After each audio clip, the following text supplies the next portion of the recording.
Hi friends, welcome to the APSC TSPSC mind mapping lectures. So friends, preparation ఎలా ఉంది? So నోటిఫికేషన్కి సంబంధించి newses అయితే వస్తున్నాయి. సో మీరు ఎక్కడా కూడా నెగ్లెక్ట్ చేయకుండా ప్రిపరేషన్ అనేది ఒక స్ట్రాటజీతో వెళ్ళారంటే ఖచ్చితంగా మీకంటూ ఒక సర్వీస్ అనేది ఖచ్చితంగా ఉంటుంది. సో ఈ సిరీస్కి వచ్చేటప్పటికి ఏంటంటే ఒకేసారి వీడియో చేయట్లేదు, పార్ట్గా చేస్తున్నాను. ఎందుకంటే ఇండియా బడ్జెట్ కొంచెం లెంగ్తీ వస్తుంది. సో అందుకు పార్ట్గా చేస్తున్నా. ఇక్కడికి వచ్చేటప్పుడు ఇండియా బడ్జెట్ టోటల్ అక్కడ మనకి అనౌన్స్మెంట్లో ఉన్నటువంటి టోటల్ అంతా కూడా మైండ్ మ్యాప్లో కన్వర్ట్ చేయడం జరిగింది. సో దీనికి సంబంధించిన లింక్ అనేది డిస్క్రిప్షన్లో ఉంటుంది. డైరెక్ట్గా మీరు అక్కడి నుంచి పర్చేజ్ చేసుకోవచ్చు. దీంట్లోనే టోటల్ ఎవ్రీథింగ్ బడ్జెట్కి సంబంధించిన ఇంపార్టెంట్ ఆస్పెక్ట్స్ అన్నీ కూడా నేను కవర్ చేయడం జరిగింది ఫ్రెండ్స్. సో కొత్తగా ఎవరైనా వీడియోని చూస్తున్నట్లయితే సబ్స్క్రైబ్ చేసుకోండి. సో నెక్స్ట్ దీన్ని మీ సోషల్ మీడియాలో షేర్ చేయడం ట్రై చేయండి ఫ్రెండ్స్. మరి ఇంకేం కాదు, సిన్సియర్గా ప్రిపేర్ అయ్యే వాళ్ళు ఎవరైనా ఉన్నారంటే వాళ్ళ వరకు రీచ్ అయిందంటే నేను పెట్టిన ఎఫర్ట్కి ఒక మంచి గిఫ్ట్ అనేది నాకు ఉంటుంది. So thank you friends. మనం ఏంటంటే డైరెక్ట్గా వీడియోలోకి వెళ్దాం. సో ఒక వన్ బై వన్ చూద్దాం టాస్క్ ఏంటనేది.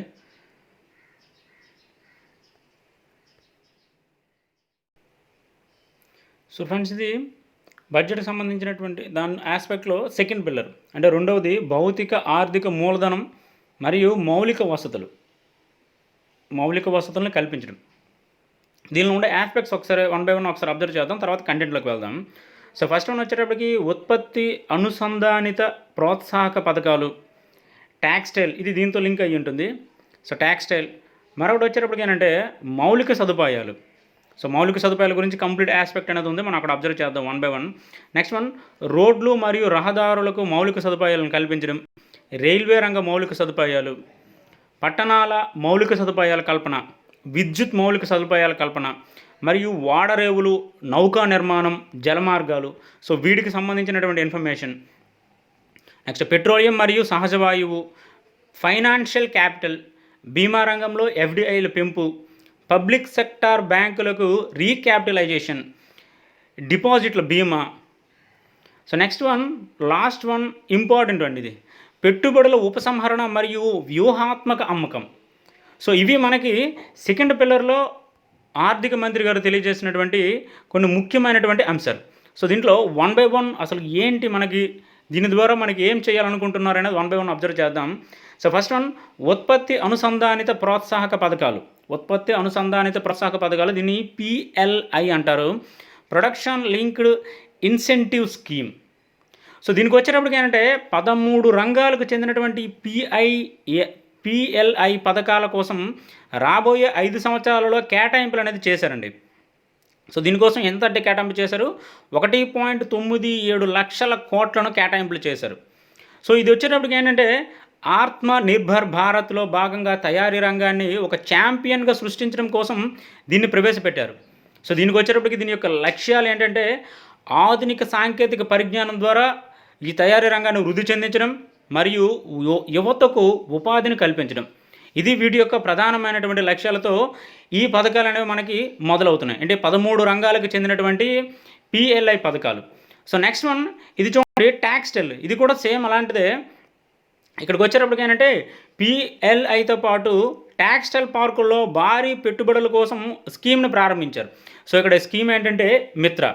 సో ప్రపంచ శ్రేణి వసతులను ఏర్పాటు చేయడం, భారీ పెట్టుబడులను ఆకర్షించడం, ఉపాధి కల్పన మరియు ఎగుమతులను ప్రోత్సహించడమే దీని యొక్క ప్రధాన ఉద్దేశం అండి.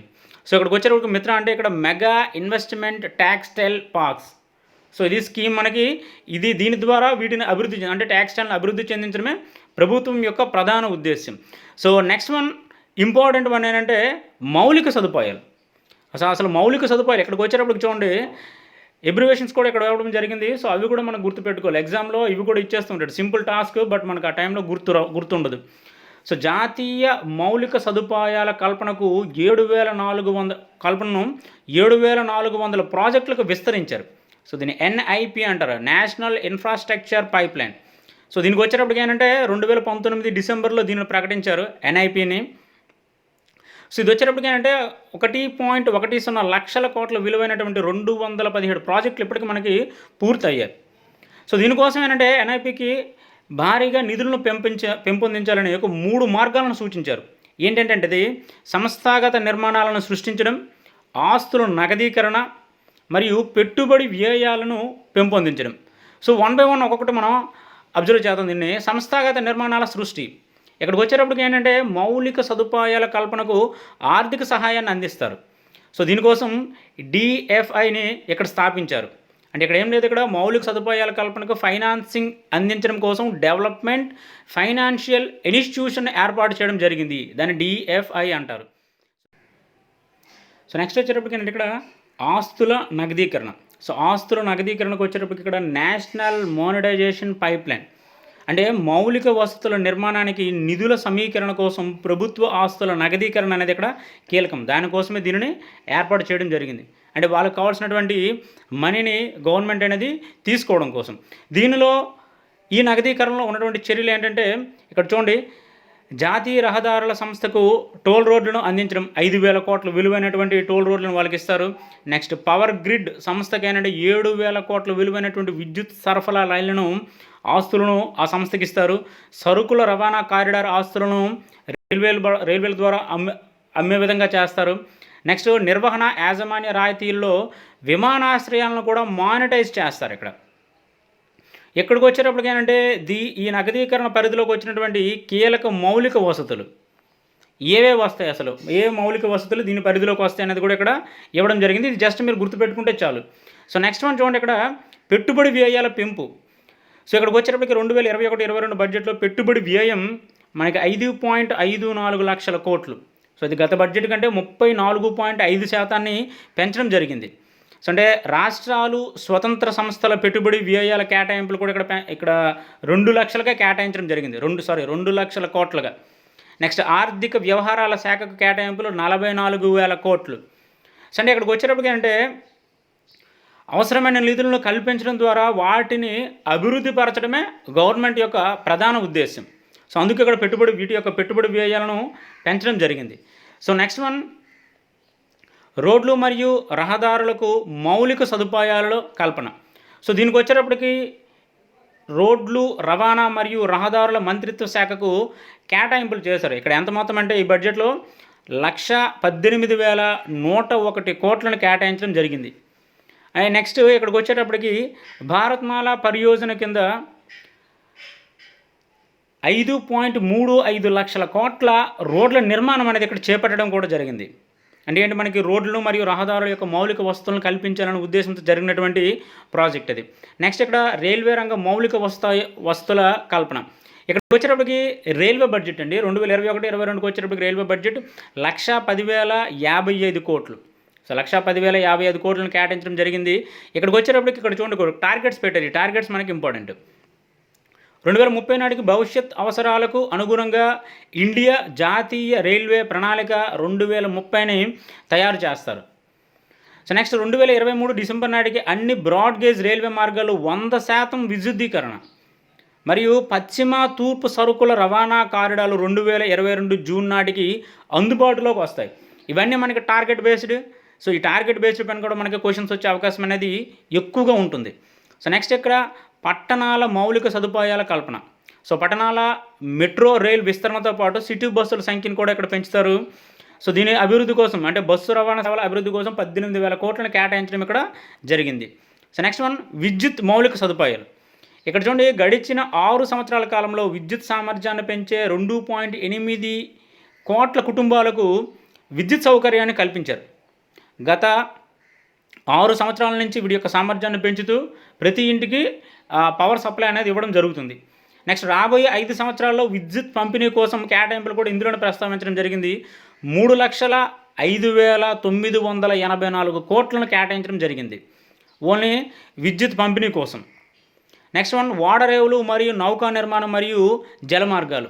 సో దీనికి వచ్చేటప్పటికి ఏంటంటే దేశంలో ప్రధాన నౌకాశ్రయాలు తమకు సంబంధించినటువంటి 2,000 కోట్ల రూపాయల విలువైన 7 ప్రాజెక్టులను పీపీపీ విధానంలో 2021-22లో అందించనున్నాయి. అంటే ఇక్కడ పబ్లిక్ ప్రైవేట్ పార్ట్నర్షిప్ అంటాం కదా, సో ఆ విధానంలో అందించనున్నాయి. నెక్స్ట్ 2024 నాటికి రీసైక్లింగ్ సామర్థ్యం అనేది రెట్టింపు చేయాలనేది లక్ష్యంగా పెట్టుకున్నారు.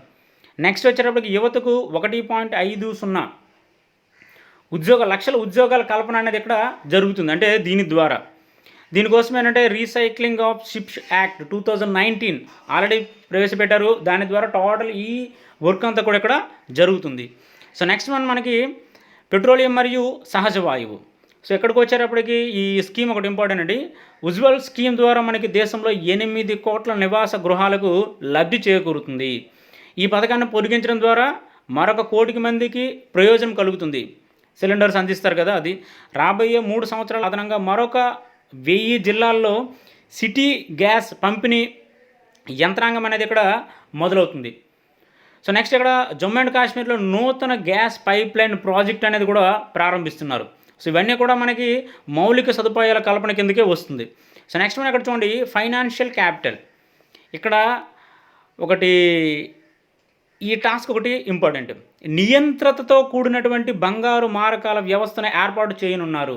నియంత్రణతో కూడినది. సో దీనిని ఇక్కడ నియంత్రించేది ఎవరంటే సెబీ. సెబీ దీన్ని ఇక్కడ రెగ్యులేట్ చేస్తుంది. సో నెక్స్ట్ వన్, ఒకే ఒక సెక్యూరిటీస్ మార్కెట్ కోడ్ రూపకల్పన చేయడానికి వీళ్ళు ఆలోచిస్తున్నారు. Next one, financial technical hub ఏర్పాటు కూడా మద్దతును అనేది కల్పించారు. సో ఇదంతా కూడా ఫైనాన్షియల్ క్యాపిటల్కి సంబంధించింది. నెక్స్ట్ వన్, బీమా రంగంలో ఎఫ్డిఐలను పెంచుతున్నారు. సో 1938 బీమా చట్టానికి సవరణ చేయడంతో బీమా కంపెనీలో ఉన్నటువంటి ఎఫ్డిఐల పరిమితి 49 నుంచి 74% ఇక్కడ పెంచడం జరుగుతుంది. So next one, public sector బ్యాంక్స్కి వచ్చేటప్పటికి రీక్యాపిటలైజేషన్. సో పబ్లిక్ సెక్టార్ బ్యాంక్స్కి వచ్చేటప్పటికి ద్రవ్య సహాయ సమర్థతను బలోపేతం చేయడం కోసం 2021-22లో 20,000 కోట్ల రీక్యాపిటలైజేషన్ను ప్రతిపాదన చేశారు. నెక్స్ట్ వన్, డిపాజిట్ బీమా. సో డిఐసిజి చట్టానికి ఏంటంటే 1961లో చేశారు. దీనికి మార్పులు చేయడం ద్వారా బ్యాంక్ వినియోగదారుల కోసం లక్షగా ఉన్నటువంటి బీమా కవరేజ్ను 5 లక్షలకు పెంచారు. ఇక్కడ డిఐసిజి అంటే deposit insurance and credit guarantee corporation act. Abbreviations కూడా మనకి ఇంపార్టెంట్. సో లాస్ట్ వన్, పెట్టుబడుల ఉపసంహరణ మరియు వ్యూహాత్మక అమ్మకం. ఇదే మనకి ఇంపార్టెంట్ అని చెప్పాను, ఎందుకంటే దీంట్లో కూడా డైరెక్ట్గా వచ్చే బిట్ ఏదైనా ఉందంటే స్టార్టింగ్లో ఉన్నచ్చు ఒకటి. 21-22లో పెట్టుబడుల ఉపసంహరణ ద్వారా 1,75,000 కోట్ల ఆదాయం వస్తుందనేది ఒక అంచనా. అంటే టార్గెట్ పెట్టుకున్నారు, ఎంత రీచ్ అవుతుందనేది తెలియదు, కానీ ఒక టార్గెట్ పెట్టుకున్నారు. 21-22కి వచ్చేటప్పుడు వ్యూహాత్మక పెట్టుబడుల పెట్టిన సంస్థల జాబితా. సో ఈ జాబితా మనకి ఇంపార్టెంట్ అండి. మనకి బడ్జెట్లో తెలిపినటువంటి సంస్థలు ఇవన్నీ కూడా. వీటిలో వ్యూహాత్మక పెట్టుబడుల గురించి డిస్కస్ చేయడం కోసం, లేదా దీనికి సంబంధించి ఏదైనా ఒక బిట్ కానీ మనకి ఎగ్జామ్లో వచ్చే అవకాశం కూడా ఉంటుంది వీటిపైన. ఎందుకంటే ఈ మధ్యన ఎక్కువగా మనకి కరెంట్ ఇష్యూస్లో ఎక్కువగా వస్తున్నటువంటి టాపిక్ ఇది, పెట్టుబడుల ఉపసంహరణ అనేది. నెక్స్ట్ వన్, ఐడిబిఐ బ్యాంక్ కాకుండా మరో 2 పబ్లిక్ రంగ బ్యాంకులను, ఒక జనరల్ ఇన్సూరెన్స్ కంపెనీని 2021-22లో ప్రైవేటీకరణ చేస్తారు. నెక్స్ట్ మనకి ఇవన్నీ కూడా అంటే సెకండ్ పిల్లర్కి వచ్చేటప్పటికి మీకు అందరికీ కూడా ఏదో చదువుతున్నట్లుగా ఉంటుంది, కానీ బట్ ఎకానమీ ఆస్పెక్ట్లో ఈ సెకండ్ పిల్లర్ ఇంపార్టెంట్ అండి. సో ఇందులో మనకి బిట్గా వచ్చే అవకాశాలుగా ఉన్నటువంటివి తక్కువ, బట్ ఏంటంటే మ్యాక్సిమం ఇవన్నీ కూడా మీకు ఆప్షనల్ బేస్డ్ మీద వచ్చే ఆన్సర్స్ ఇవన్నీ కూడా. సో అందుకు కొంచెం కన్ఫ్యూజ్ అవ్వకుండా ఓవరాల్గా ఒకసారి అర్థం చేసుకొని చదివితే ఈజీగా ఉంటుంది. సో ఇది ఈ వీడియోకి సంబంధించింది. మళ్ళీ నెక్స్ట్ వీడియోలో దీని కంటిన్యూషన్ థర్డ్ పిల్లర్ ఉంది, దాని గురించి మనం డిస్కస్ చేద్దాం. Thank you friends, thank you for watching.